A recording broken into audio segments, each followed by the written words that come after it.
OK. Alors, pour cette première question, je dois dire que, bon, moi, je suis professeure ici à l'Université Laval depuis presque 20 ans. Et je me suis toujours intéressée donc aux questions liées à l'immigration. J'ai beaucoup travaillé aussi sur toute la question des représentations identitaires pour essayer d'accéder justement à la représentation de soi, la représentation de l'altérité chez les personnes immigrantes. Et donc, ça fait plusieurs années aussi que je travaille donc sur l'insertion des personnes immigrantes en milieu organisationnel. En particulier aussi, donc, depuis de longues années avec Annick Lenoir, sur plusieurs projets, dont entre autres les initiatives pour un milieu de travail sans racisme, et au niveau du volet portant sur l'intégration au travail des immigrants, donc du réseau Métropolis à Immigration Métropole Québec. Alors, et donc on s'est toujours intéressé à la question des régions peu denses en immigration, et c'est comme ça que nous est venue donc l'idée d'essayer de voir donc dans des régions peu denses en immigration, qu'est-ce qui faisait en sorte qu'on puisse non seulement attirer les personnes immigrantes dans les entreprises, mais aussi les retenir. Alors, parce que les taux de rétention semblent être meilleurs à Québec qu'à Sherbrooke. Et donc, on s'était dit, bien, si on allait voir dans des grandes entreprises qui peuvent être des entreprises locomotives, des régions de Québec et de Sherbrooke, pour voir est-ce qu'il y a des choses qui sont mises en place au niveau des pratiques qui peuvent faire en sorte justement de favoriser cette rétention des personnes immigrantes. Alors voilà donc pour cette idée. Puis on se disait aussi, mais ça pourrait faire partie d'une autre recherche, ou en tout cas d'une recherche plus vaste, parce qu'il s'agit d'une recherche exploratoire. On se disait aussi que si ces pratiques existaient, eh bien, ce serait intéressant qu'elles puissent être diffusées et retransmises à d'autres types d'entreprises qui peuvent être des organisations de plus petite taille et qui auraient besoin justement de connaître ces pratiques pour pouvoir les mettre en place, pour pouvoir peut-être mieux gérer la diversité et intégrer, je dirais, la diversité donc dans les organisations de travail.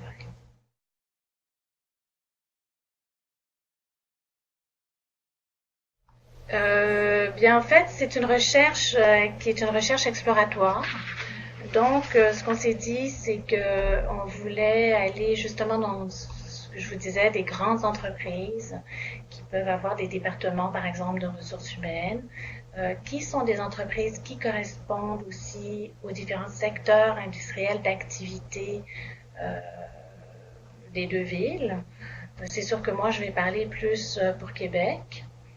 Et donc, nous, on a été voir 7 entreprises ou 7 organisations dans la région de Québec et dans la région de Sherbrooke. Il y a eu 6 entreprises donc qui ont été approchées.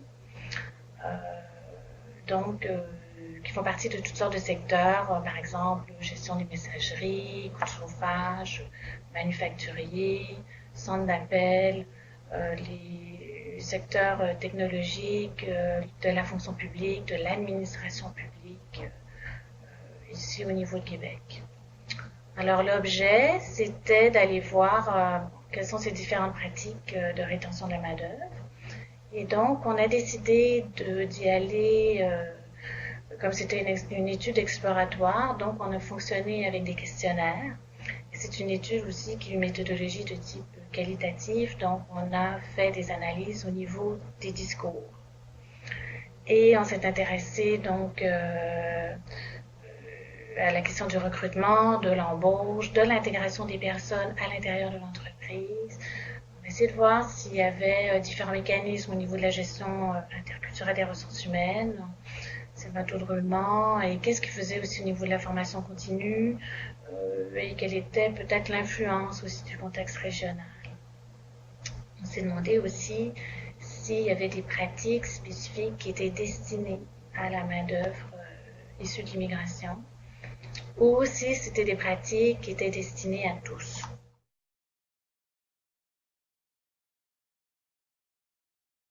Voilà. Le recrutement, donc on a posé des questions à savoir s'ils avaient des connaissances sur les programmes de subvention pour les aider à intégrer les personnes immigrantes, sur la formation pré-embauche, sur les stratégies d'entreprise. À cet égard-là, la collaboration avec les organismes et le retour sur les investissements attendus, de même que la promotion de l'industrie. Au niveau intégration, on a essayé de voir qu'est-ce qui était lié à l'accueil, à l'intégration des personnes immigrantes, à la formation complémentaire de métiers, à la valorisation, à la mise en place de pratiques de parrainage ou de mentorat. On s'est intéressé aux différents espaces de communication et aux outils de communication qui étaient utilisés, aux activités et programmes spéciaux par rapport aux superviseurs hiérarchiques. Puis au niveau de la rétention comme telle, c'est-à-dire qu'est-ce qui fait en sorte que les gens vont avoir envie de rester dans l'entreprise puis de s'y identifier. On a regardé aussi, on a posé des questions sur les différentes pratiques de reconnaissance, de valorisation de la rétention de la main-d'œuvre.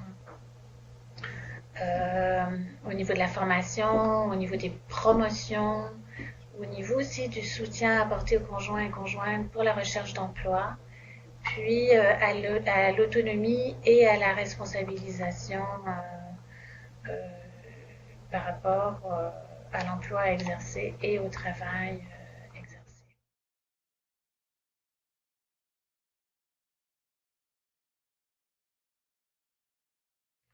C'est que on s'est posé des questions donc sur les valeurs d'entreprise.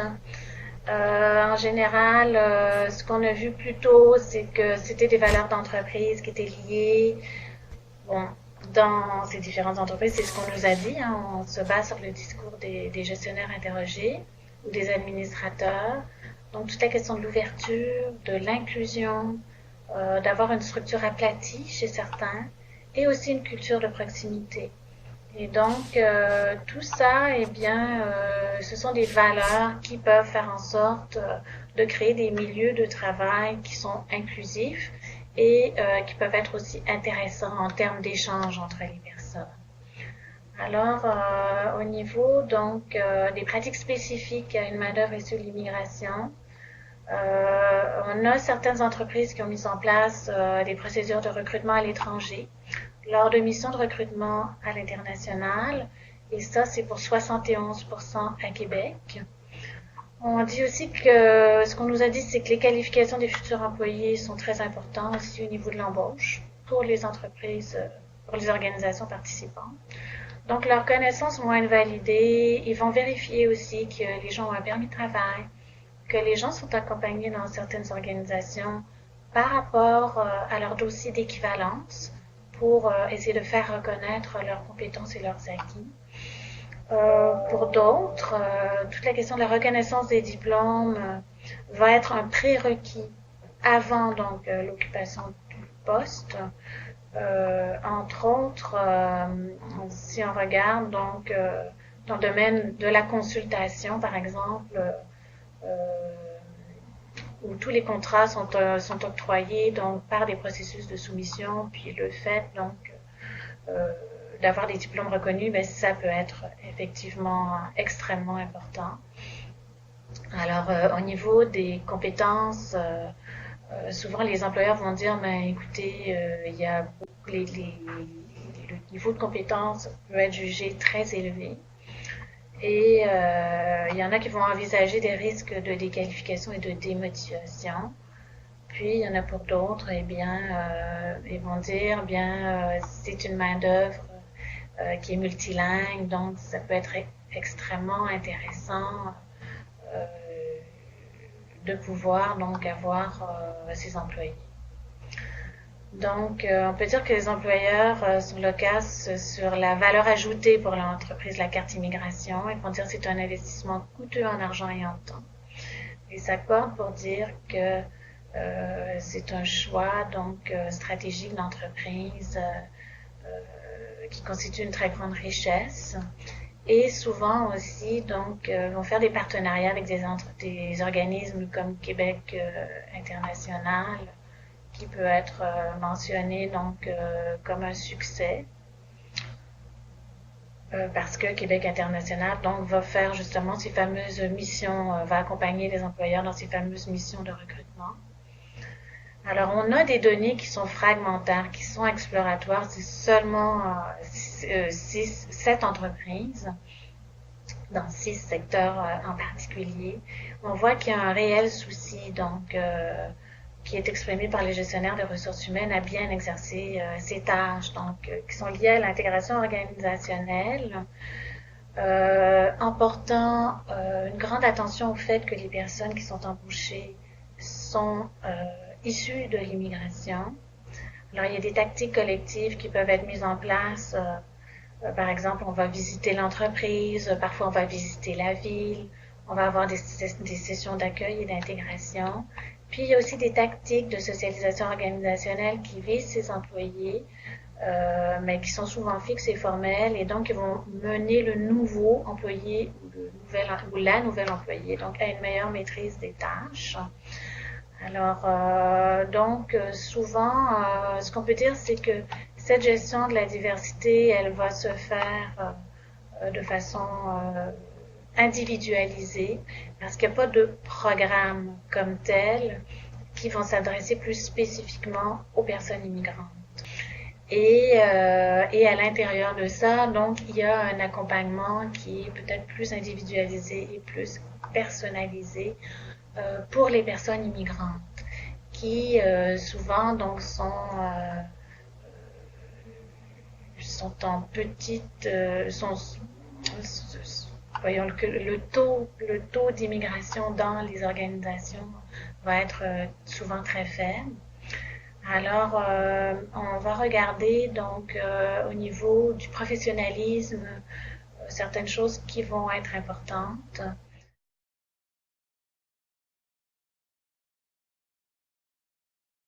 Donc, ils sont conscients aussi qu'il y a des critères d'embauche qui sont liés au poste, qui peuvent impliquer des qualifications moindres que ceux des personnes immigrantes.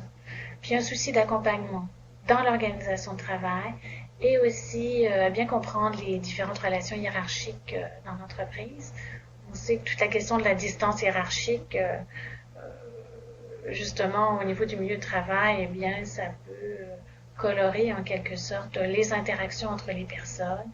Donc, on fait en sorte, enfin, c'est ce qu'on nous a dit, de bien familiariser les gens par rapport à ces relations hiérarchiques, justement, qui sont beaucoup moins formelles au Québec, par exemple, que dans certains pays d'Europe.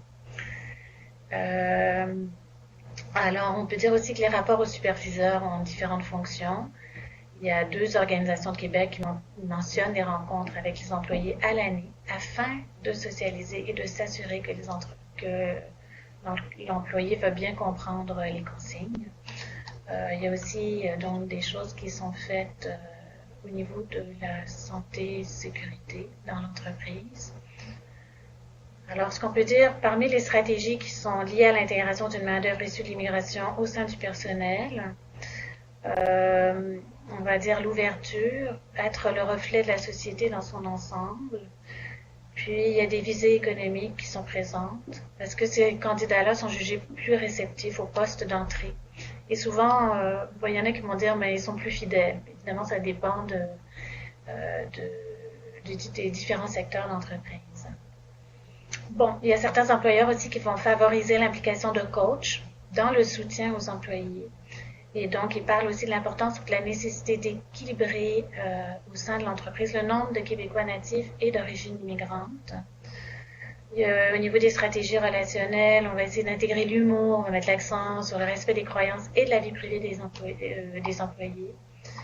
Ce qu'on peut dire, c'est que le discours sur les relations interpersonnelles en entreprise montre qu'il y a prise en considération des différences d'ordre culturel. Mais il y a aussi un souci, puis ça revient beaucoup dans nos résultats, donc un souci d'offrir à tout le monde des pratiques dites équitables.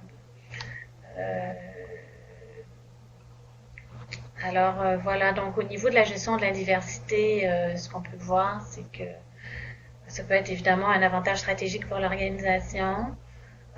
Souvent, quand on parle de gestion de la diversité, on va parler d'un processus par lequel on examine les politiques, les pratiques en matière de ressources humaines pour créer un environnement sans entrave, un milieu culturellement hétérogène. Alors, il y a plusieurs définitions de la gestion de la diversité. Mais ce qu'on voit, nous, ce qu'on a vu, c'est qu'il n'y a pas de programmes spécifiques comme tels qui sont mis en place, mais il y a beaucoup de choses qui sont mises en place pour favoriser la rétention des personnels dans leur ensemble.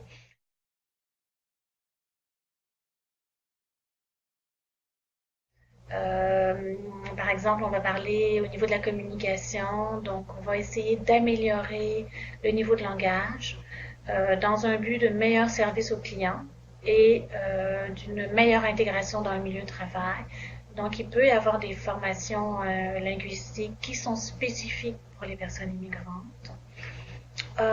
Au niveau donc de la formation, il peut y avoir, au niveau donc de tout ce qui concerne les habitudes de travail au Québec, on va regarder donc le sens de l'espace et de la hiérarchie, comme je le disais tantôt, tout ce qui concerne la distance hiérarchique qui est beaucoup plus faible au Québec.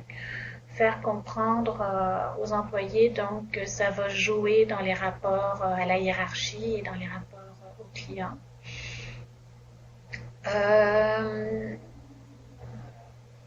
Il y a une certaine formalisation aussi au niveau des relations, donc bien comprendre le principe de l'égalité homme-femme dans l'organisation, tout ça aussi étant lié donc à la question de la distance hiérarchique. Puis au niveau donc relationnel, ce qu'ils nous ont mentionné, puis c'est intéressant aussi, c'est que mais c'est très individualisé, c'est qu'il y a une identification de l'isolement, donc on essaie de voir les personnes qui s'isolent ou les personnes qui sont isolées, et donc on essaie d'agir afin de briser cet isolement-là, de mieux les soutenir, mieux les accompagner. Il peut y avoir aussi des octrois d'accommodement qui sont dits exceptionnels. Par exemple, nous ont parlé de certains congés sans solde pour aller visiter la famille à l'étranger. Il peut y avoir des vacances qui peuvent être prolongées dans un but familial si le remplacement est aisé ou exempt de coûts. Souvent, donc, quand on parle de création d'un milieu de travail inclusif, on nous parler d'accompagnement individualisé, de pause plaisir, pour faire en sorte donc d'inclure les différents personnels dans l'entreprise. Je pense qu'au niveau des implications pour les politiques, bien, je pense que c'est un bon début d'aller voir justement qu'est-ce qui peut être fait pour faire en sorte de mieux intégrer les personnes, donc d'avoir une meilleure attraction dans ces différentes organisations. Il y a beaucoup de choses qui ont été mises en place dans la ville de Québec depuis, je dirais, une bonne dizaine d'années. Alors, c'est toujours des choses à peut-être publiciser, favoriser les échanges aussi entre les gestionnaires et essayer de voir donc quelles sont ces différentes pratiques, puis quels sont les bons coups finalement qui pourraient être transposés dans des organisations qui peuvent être plus petites et qui veulent aussi donc intégrer une main-d'œuvre immigrante qui est très importante donc pour la pérennité des organisations, entre autres dans la ville de Québec et au Québec d'une façon générale. Voilà. Merci. Alors, ce qu'on peut dire au niveau de l'interprétation, pour terminer, c'est que ce qu'on retrouve beaucoup, en tout cas dans le discours des gestionnaires à Québec, c'est que les gens ont un souci d'être équitables, d'être justes envers tous les employés, et donc ils ne veulent pas avoir de pratiques qui soient particulières pour les personnes immigrantes. Par contre, ce qu'on voit, c'est que oui, il y a des pratiques de soutien, un soutien qui est individualisé, qui est mis en place dans l'entreprise pour faire en sorte que les personnes puissent bien connaître donc tout ce qui concerne la santé et sécurité dans l'entreprise, puissent avoir accès à la formation continue et puissent aussi pouvoir profiter donc de différentes formations euh, au niveau linguistique, donc pour bien maîtriser le français, mieux maîtriser le français, donc pour bien pouvoir s'intégrer aussi, non seulement dans l'organisation, mais dans la région. Voilà.